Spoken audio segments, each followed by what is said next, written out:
Hi Earth Angels! Kamusta? Welcome back to Pinay Angel Tarot. So this is a love reading.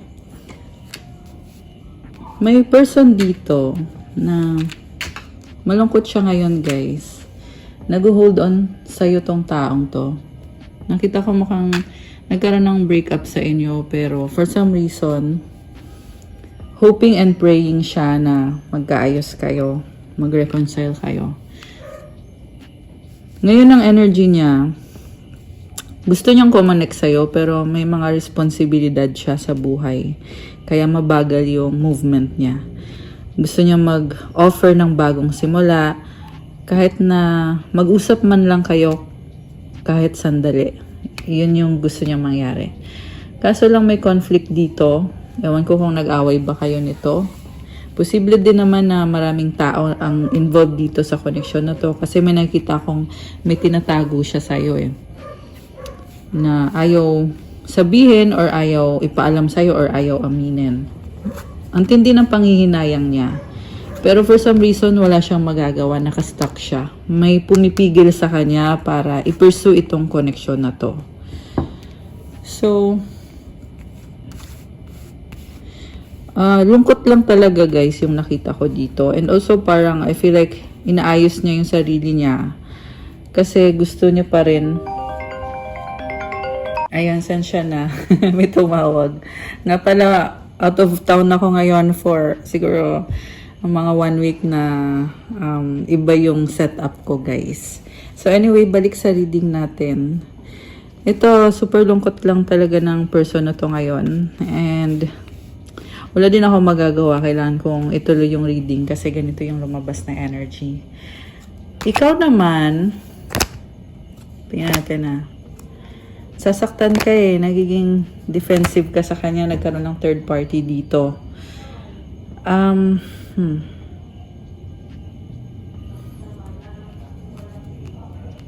Ang dami mong pinagdaanan sa taong to the point na naging defensive ka sa sarili mo. Siguro ilang ulit kang nasaktan dito.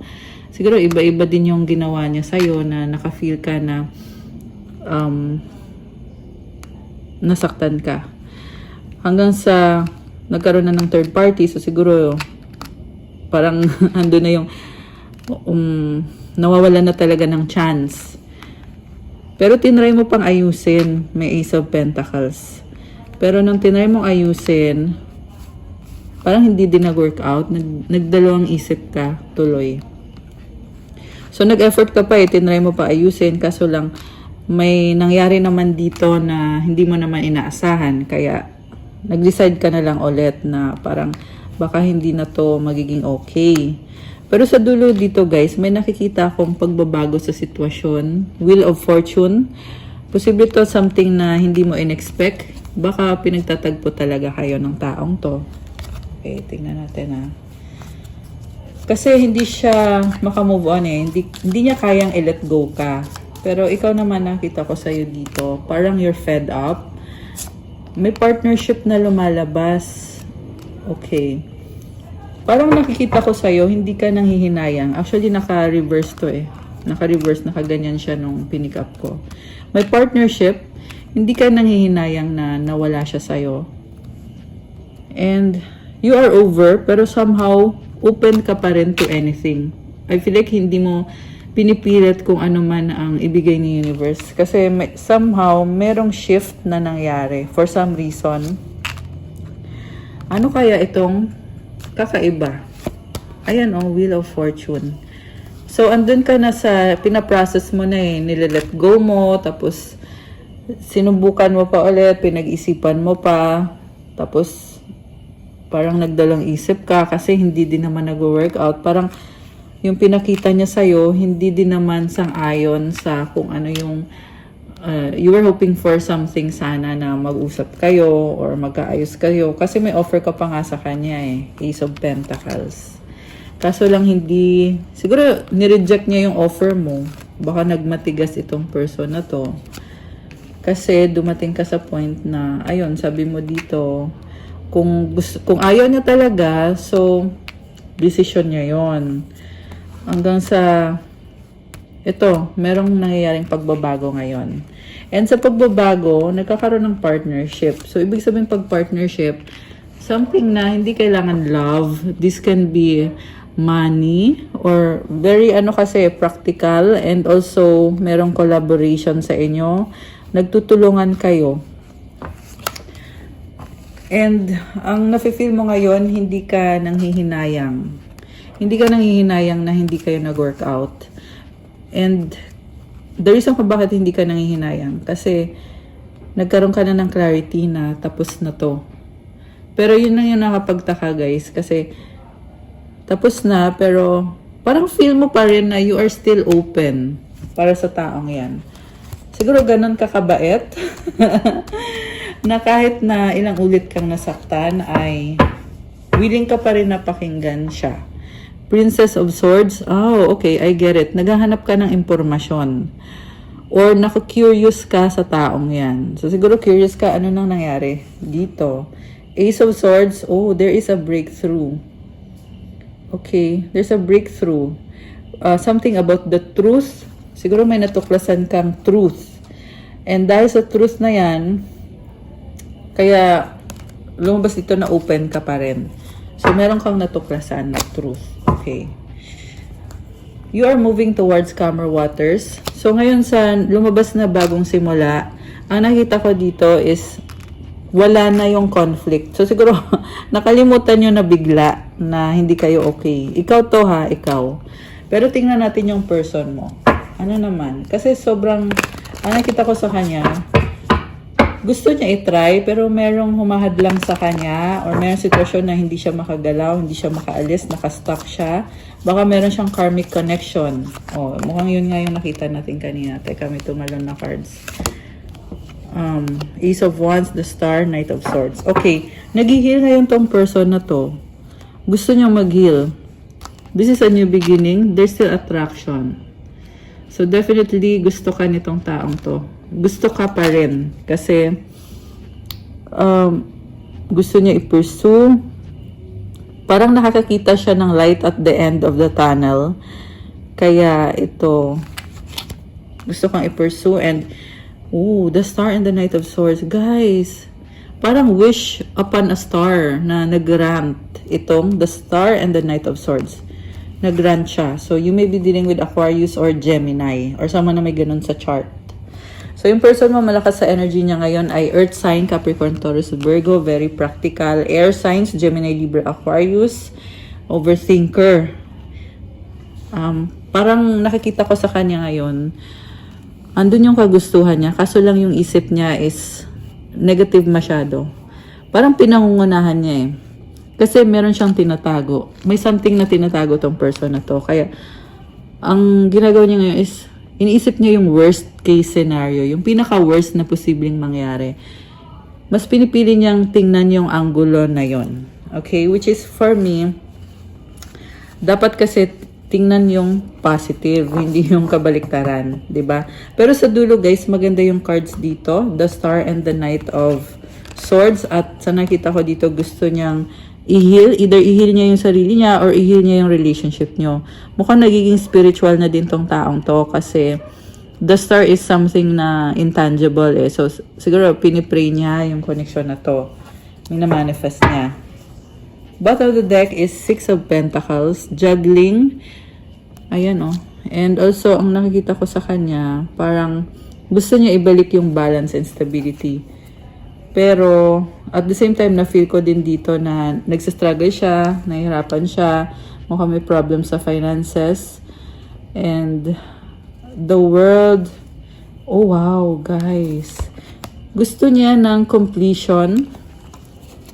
Gusto niyang magkaroon ng, ayun, the world, gusto niya tapusin na ito, or, kasi nga, nababagabag siya eh.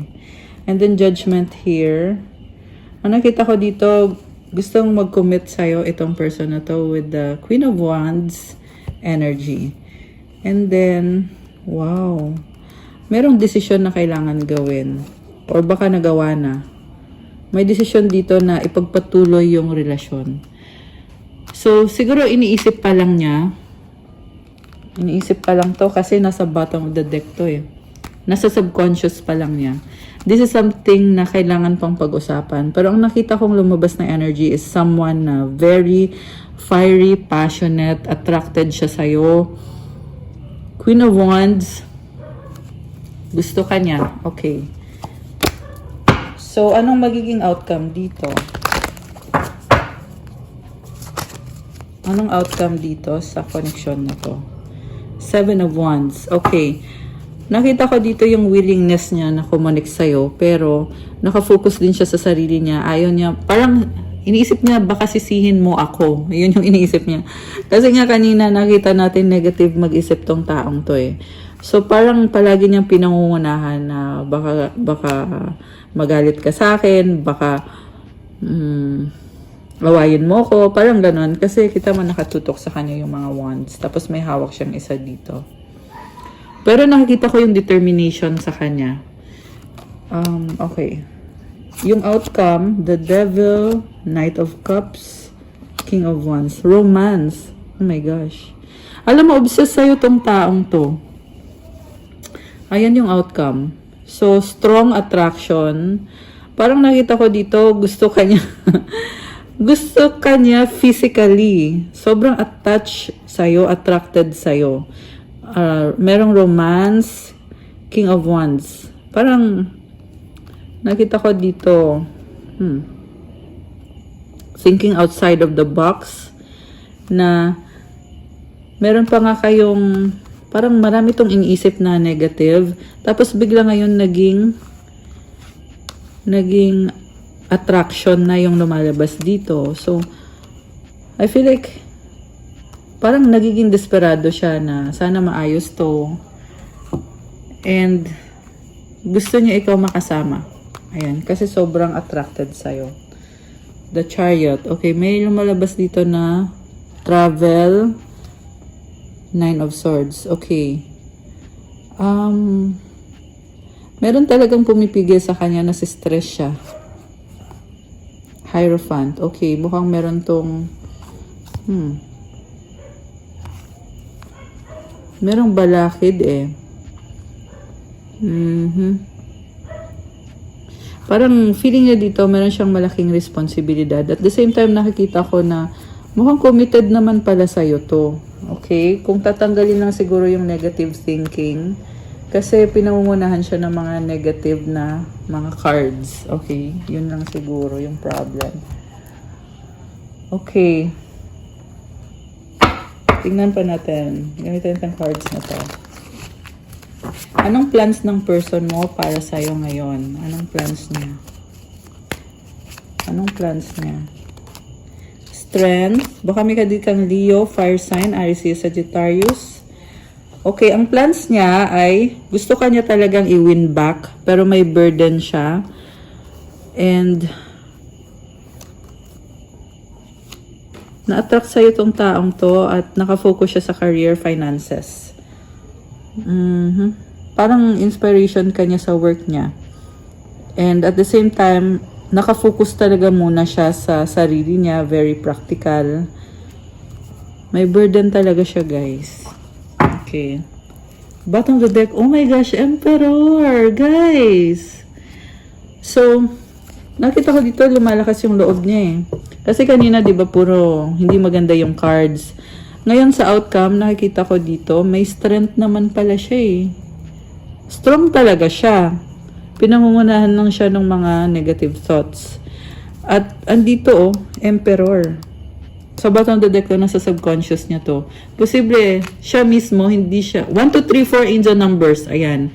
It means one step at a time. Take it one step at a time. Ayan, para to sa taong to.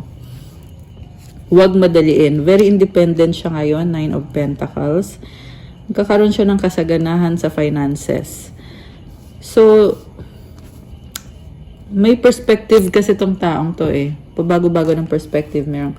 Merong strong, merong hindi strong. Ayokong sabihin kasi yung word na yun eh. Pero, oh my gosh. Lumabas talaga ulit. Alam mo, nakikita ko, hindi pa to over sa'yo itong taong to. Sabi ko nga kanina, nag-hold on siya eh. Kahit na may lumabas na nagtapos na yung connection, pero Para sa kanya kasi kayo pa rin, para sa kanya malungkot lang siya. Para sa kanya, ikaw pa rin. Yan yung nakikita ko dito. Siguro, walang closure guys, kaya nagkakaganyan. Siguro para sa'yo, wala na, tapos na. Kasi nasaktan ka, ilang ulit kang nasaktan, marami siyang ginawa na parang red flag sa'yo na hindi mo pinansin hanggang sa dumating sa point na niloko ka nitong taong to, nalaman mo. At tinapos mo. Nag-try ka naman ulit pero hindi din nag-workout. And siya naman, sa part naman niya, feeling niya, wala pa, hindi pa nagtapos to. Oh my gosh, the star again. Bottom of the deck. Healing. Oh wow, guys. Alam mo, may pagbabago sa person na to. Okay, takpan natin. Kasi bawal pala sa YouTube, nakalimutan ko nga pala, no? Okay, walang suot eh.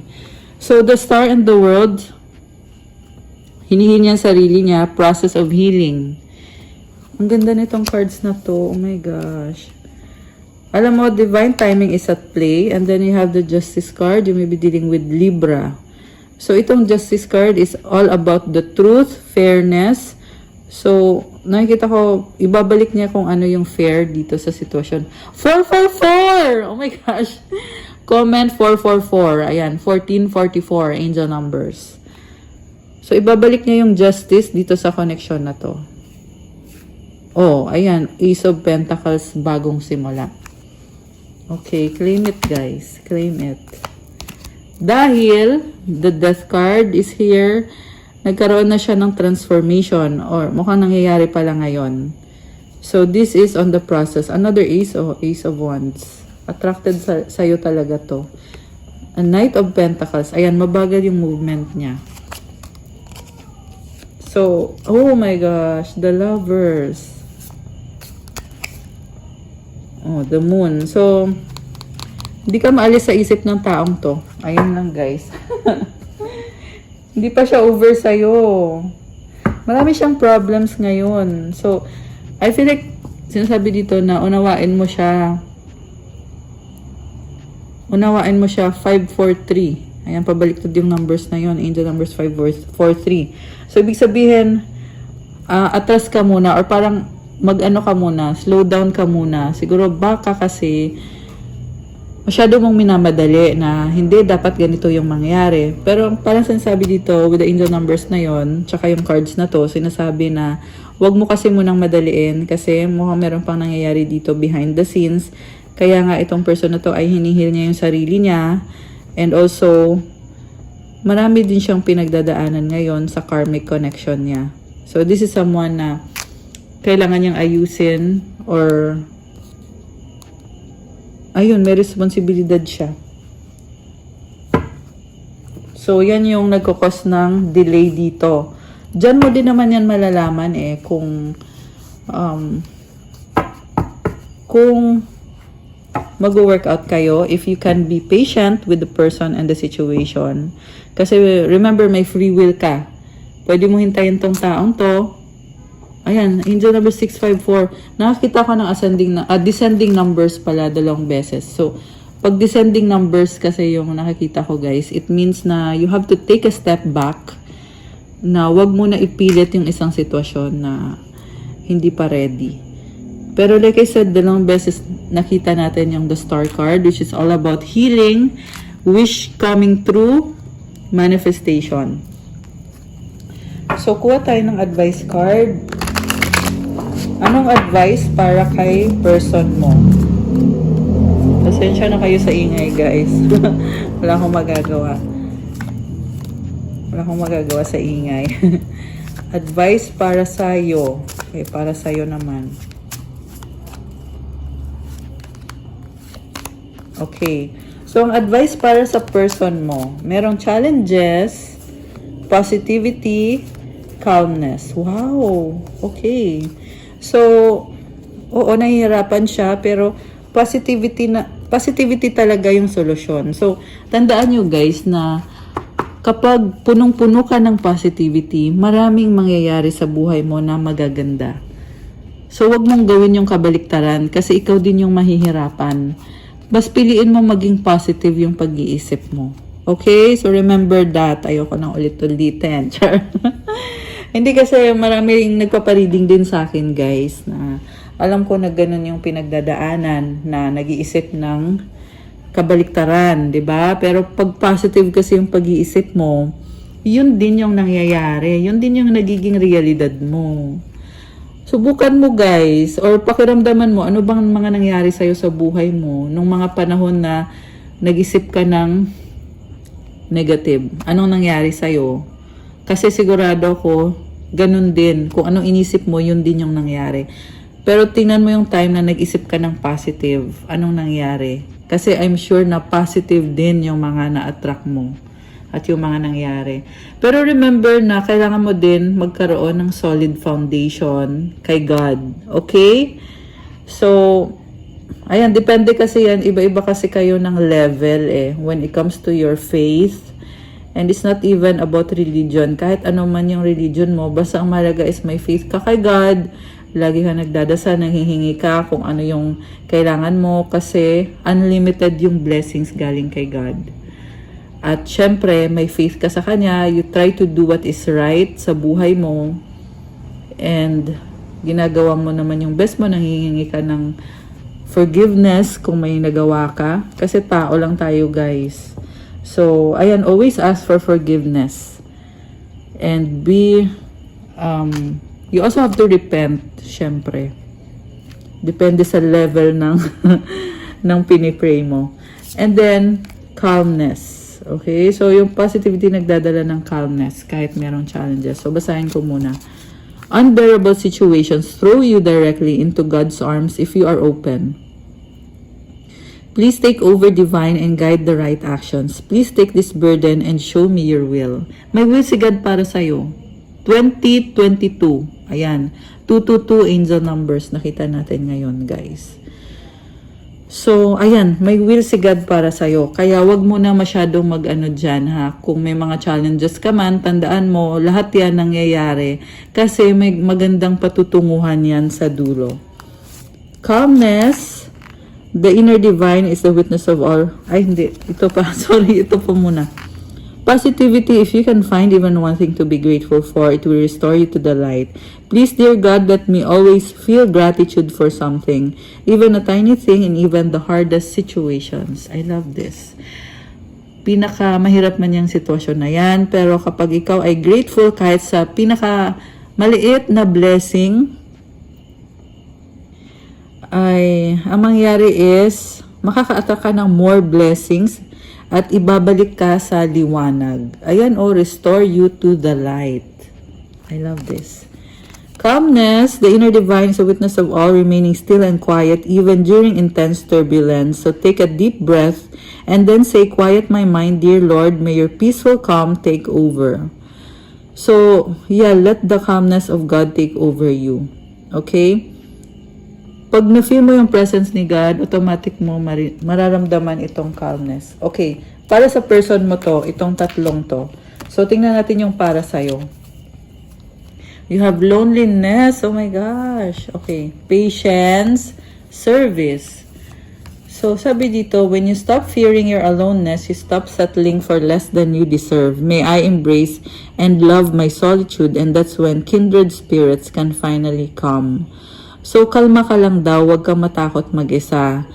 Kasi, pag hindi ka takot, hindi ka na magsisettle sa, oh my gosh, 2222! Angel numbers! Guys! This is a confirmation. Ayan, nagulat ako kasi bigla na lang ako napatingin. And 2233 now, angel numbers. I love this. Ayan, okay. So, yun na nga, huwag ka daw mag-settle for less. Siguro, yung iba sa inyo kasi guys, kung sino yung available dyan, parang yun na lang yung pipiliin mo kahit alam mo naman sa sarili mo na hindi talaga siya yung meant to be sa'yo or hindi siya talaga yung totoong mahal mo.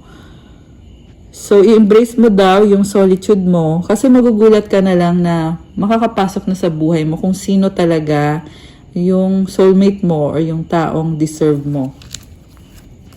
If you've tried to forever shift a problem, there's probably something to learn from embracing it. May I let this be for now, help me relax and trust every need will be met. Often change soon follows. So have patience. May sitwasyon dito na tagal ka nang nag-struggle dyan na ayusin yan, pero hindi mo pa rin maayos-ayos, sobrang nahihirapan ka. Sabi dito, siguro kaya nangyayari yan kasi meron kang matututunan, i-embrace mo daw yan, huwag ka daw sumuko. At hayaan mo lang sa ngayon yan, kumalma lang daw at magtiwala na ibibigay sa'yo kung anong kailangan mo. Kasi magugulat ka na lang na magkakaroon din ng pagbabago. 2, 3, 4, ayan. Ayan, daming angel numbers ngayon. So, if you are patient, guys, lahat ng pangangailangan mo ibibigay sa'yo. Yan ang sabi dito. So, I feel like sinasabi dito na oo, pagod ka na dyan. Lahat na ata na pagdaanan mo sa taong yan. Pero sinasabi dito is, let this be for now, relax, and trust. Okay? Pero remember, free will nyo pa rin, okay? Yan lang yung nasagap natin ngayon sa reading natin. And we have service. You stop using the universe to try to get what you want and start asking love to use you. You offer all and want to be of service. Ironically, many desires become fulfilled without grasping or manipulation. So, I feel like marami kang tinutulungan na tao. At alam mo yung tulong mo na yan, nagdadala din ng blessings sa'yo na hindi mo kailangan ipilit. Or yung iba naman sa inyo, parang sinasabi dito na i-offer mo daw yung tulong mo sa iba. Kasi pag ginawa mo yun, nagugulat ka na lang na nakakatanggap ka na ng blessings. Papasok na lang yung blessings. Okay guys, thank you Earth Angels. Pasensya na kayo kung nakakabigla man yung setup ko ngayon kasi I'm out of town at the moment. Comment kung nag-resonate, make sure na mag-like kayo kasi kailangan ko yung mga likes nyo. I love you guys. Good night and God bless. See you again soon. Stay safe everyone. Love you guys and good night. Bye!